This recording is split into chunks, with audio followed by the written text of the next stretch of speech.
લગભગ 3:30 થી 4 વાગ્યાની આસપાસ અમારી દુકાનની આગળનો ભાગે પછી તમે શું કાર્ય હતું? જે જોયું મેં કીધું આમાં પૈસા ભરેલા છે એટલે નક્કી કોઈ વ્યક્તિના અજાણતાથી પડી ગઈ છે. તો તાત્કાલિક પહેલાં તો એ થેલી લઈને મેં કબાટમાં મૂકી રાખી, કારણ કે પછી મેં કીધું કે કોઈ વ્યક્તિ હશે એટલે ઓટોમેટિક ખ્યાલ આવી જશે, નહીંતર પછી હું પોલીસને જાણ કરીશ. પણ 2 કલાક સુધી કોઈ મારી પાસે આવ્યું નહીં. છેવટે મેં સાંજે 6:30 વાગે પોલીસ સ્ટેશને જાણ કરી. તો પોલીસવાળાએ મને એવું કીધું કે અમે લોકો પણ એ થેલી ગોતીએ જ છીએ.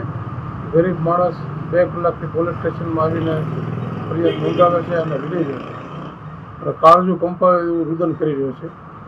કાંઈ વાંધો નહીં, મને તેની પેલી પહોંચ આપી અને જે એની જાણકારી હોય કે થેલીમાં કઈ રકમ છે, કેવી થેલી છે, એ મને આઈડી પ્રૂફ આપી.